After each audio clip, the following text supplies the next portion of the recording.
Story. Such should be the creators of nation.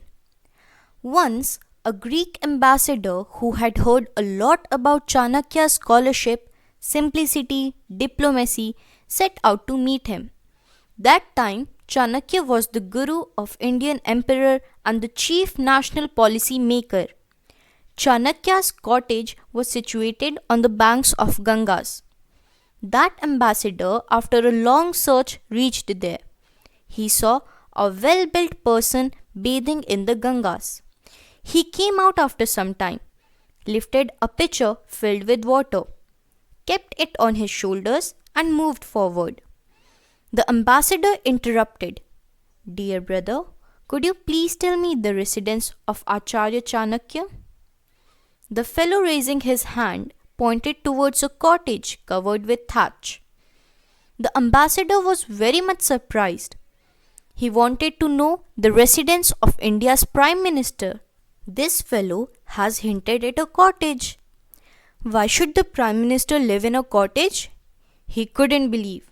He stood near the cottage for a long time, waiting for someone else to guide him. In the meantime, he saw a person coming. He asked him the same question. He too pointed towards the same cottage and said reverentially that Acharyaji lived in that cottage. Let me see. Uttering these words, he made his way towards that cottage. The main gate of the cottage was open. He observed keenly some utensils lying in corner, the same pitcher of Ganga water, a man on which there was a collection of voluminous books. In the midst of all, a person was seen writing something in the flickering light of a deepak. I want to meet Prime Minister Chanakya, said the ambassador.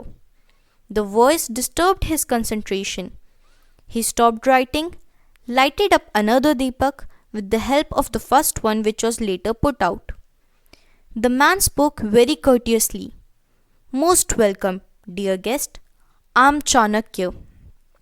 The ambassador stared at him with eyes wide open. He had met the same person coming after Ganga bath. He asked himself, can such a person in simple dhoti with long lock of hair absorbed in writing be the Prime Minister of any country? What an unique example of self-dependence that he himself brings water from the river. He had no attendants, no furniture. He was astonished. Still, he had something to ask.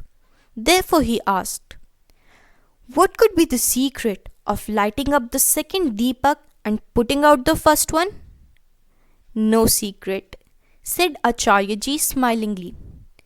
The first one has the oil at the expense of the state treasury, whereas the second consumes oil bought from my own income.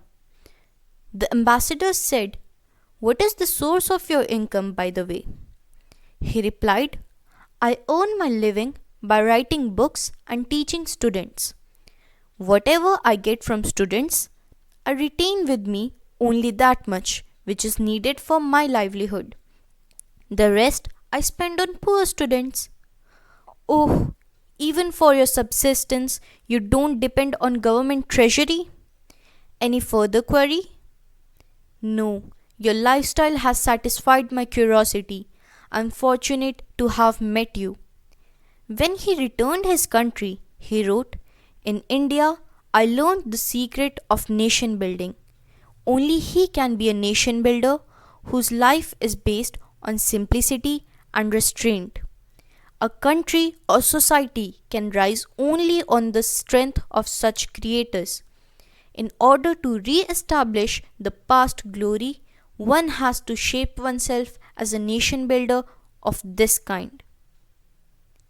This is an excerpt from Sanskriti Saurabh by author Brahmavarchas.